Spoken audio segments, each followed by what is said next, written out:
And I ended up the class session last week with giving you a question: which type is the touch screen? Is it an input device, output device, or storage device? Touch screen, why it is called as a touch screen? Because we can touch the screen and give like a, what do you call, we can input things to the computer. Okay, or we can we can feed instructions to the computer. So it is input device. So what kind of a device is this touch screen? It is both input and output device. Computer specification. Right. Computer specification. As I told you, when we are buying something, okay, when we buy something, not only the computers, right? So we'll see here what are computer specification. This lesson is all about the computer specification. So for an example, when we buy a t-shirt, or if you are going to buy a t-shirt, you will look at some specification in that t-shirt, or in that gown, or in that frock, or shalwa, or bag, whatever the thing. When you are buying, you look at some specification on it, right? For an example, the color, you consider about the color, you consider about the material, you consider about the quality, you consider about the brand, you consider about the size, isn't it? You consider about the design. So these are specification. So if the quality is good, that means the product is good. If the brand is good, the product is good. If the price is high, and we can talk with the shopman or something and get it in low price, we can do it also, right? Okay. So there are some specification when we buy a t-shirt, isn't it? You see, it should fit you.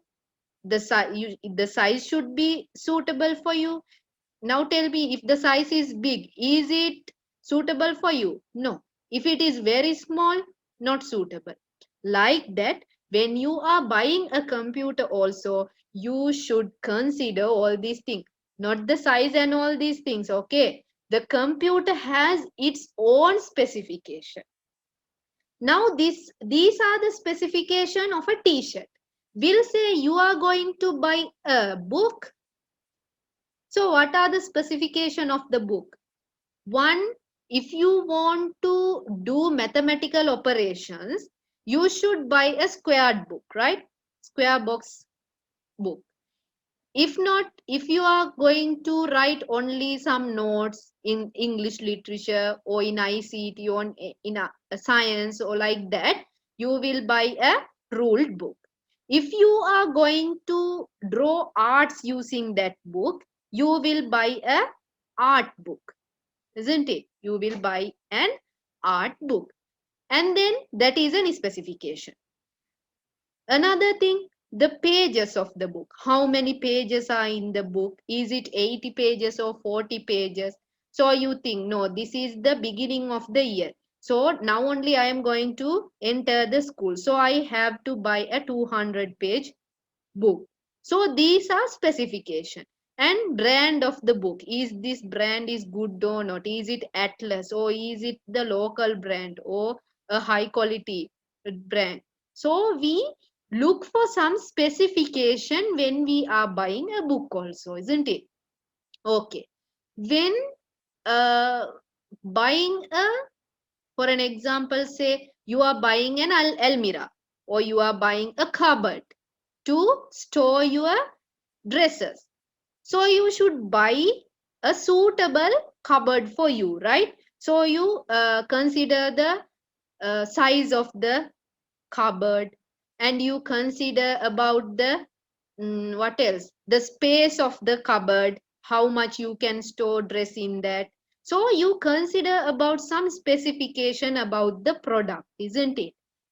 Likewise, when we are buying a computer, there are some specifications to look in a computer before buying it. We can't just go to the shop and buy the computer like that and come. So there are, when you are buying some electric products, there is a warranty, isn't it? They give some warranties and they guarantee for the product, and you asked what are the things that the product can do and how much speed that product will what do you call it works. So we ask so many things. Likewise, a computer also has its own specification. So this subject is all about the specification of the computer and the specification of the computer devices also. So for an example, the processor of the computer, the RAM of the computer, the monitor of the computer, the what else? The operating system of the computer. So those are the specification.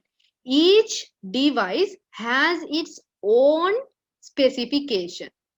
If a processor, it has its own speed.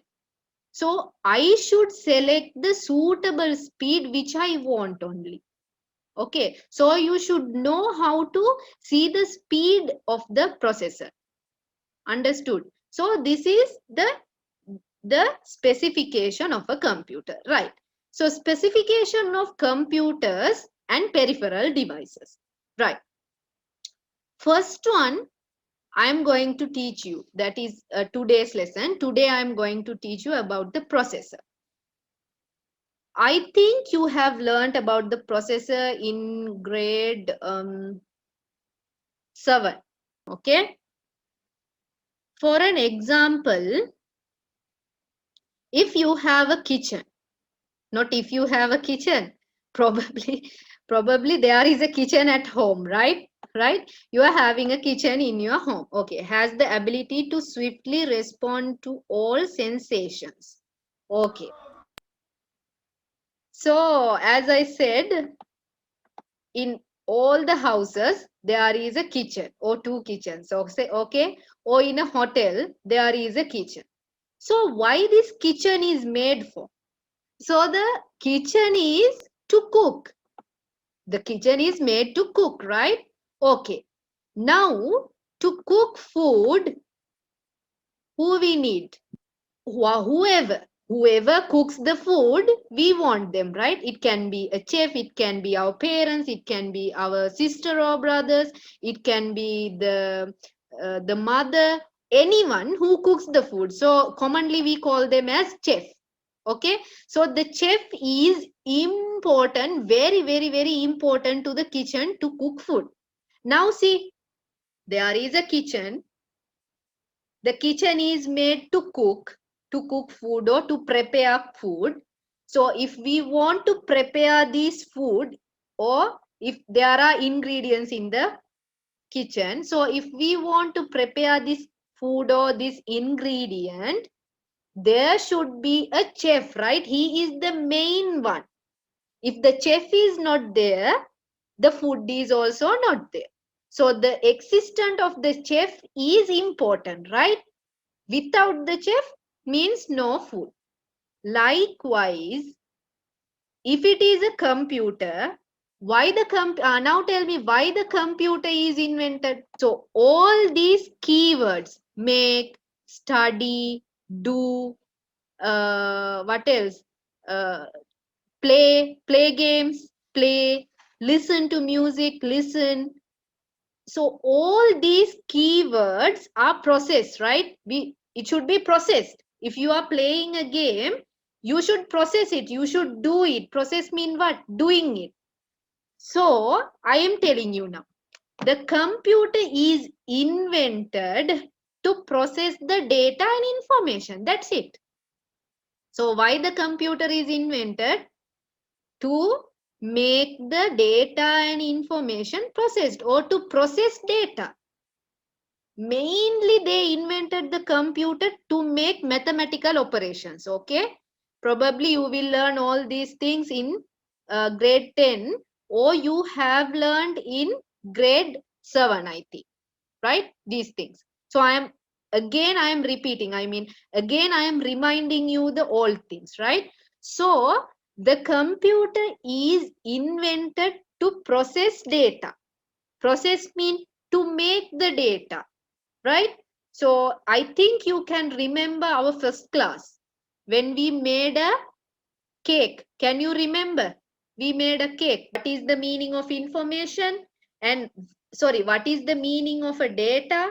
And when we input the data, it get processed and it gives us the information as the output. Can you remember this process? So this is why the computer is invented, to input the data, process them and output the information. So the main part is to process. The main part is to process data and information. So there is, now as I said, there is a kitchen. The kitchen is made to, or the kitchen is built up to make food, okay, or to cook food. So to cook or get this food, there should be a chef. There must be a chef. Like without this chef, we can't eat food, right? Likewise, there is a computer. The computer is invented to process data. So who process this data? The processor. So the processor is a must or should be in the computer to process all these data. Now understood what is a processor? A processor is a device which process the input data to the computer. Okay, right. This processor is called by many names. Okay, one of them is the brain of the computer. Why the brain of the computer? We have the body. There are body parts. If we want to move these body parts, the signals should go to the brain. We learned it like that, right, in science. The body parts are functioning with sending the signals to the brain, right? The brain is the one who makes our body part move. If any problem is with the brain or with any nerve which is connected to our body part, that body part won't work, isn't it? Likewise, the processor is the brain of the computer. We have a brain and the computer also has a brain. The computer's brain is the processor. So the processor is also called as CPU, Central Processing Unit. You learnt it in grade 7. And also it is called as microprocessor. And also it is called as the brain of the computer. So there are several names to this processor. This processor is located on the motherboard. We can't see it physically outside. From the outside, we can't see it because it is inside the system unit on the motherboard. This is where it is located. Actually, it is a small piece of device, like a size of a Munch chocolate biscuit. Okay. And over that, there is a small fan fit. Or there is a small fan. Why this fan is there? This is the fan. So why this fan is on the processor? All the data, instruction, information is processed in the computer by the processor, right? Means all the work is done by the processor. So it gets heated. It gets heated. To reduce this heat, they use a fan on the processor. Okay, right. So this is a processor. I am reminding you the grade 7 lessons here again. This is a processor. There are 3 parts inside the processor: memory register, arithmetic and logical unit, control unit. Memory register is a temporary memory. Now we are inputting data into the computer, right? It goes to the main memory. Okay, it goes to the main memory first. After that, the main memory sends it to the CPU, sends it to the central processing unit or to the processor. So when we input many data, there are a lot of data going into the processor, right? So the processor should process these data accordingly or as it comes first. First to first. It takes the first data, process it, sends first. Second data, process it, sends it. Like that, there is a queue. So all the data for the first time when we enter the data, for an example, we say we entered 5 data. This data goes to the memory register and stores there temporarily until the arithmetic and logical unit process them. So arithmetic and logical unit, what it does, it process the mathematical operation and the logical operation. The mathematical operation and the logical operations, then it sends out. The CU, the control unit, is controlling all the peripheral devices of the computer. Like it controls the input, the output, the what do you call the storage devices, and all the devices are maintained by the control unit. For more information about the CPU, you can go to our YouTube channel and watch the grade 7 video. Okay, right. So, until we will meet again at the next class, thank you for joining the class everyone and have a nice day.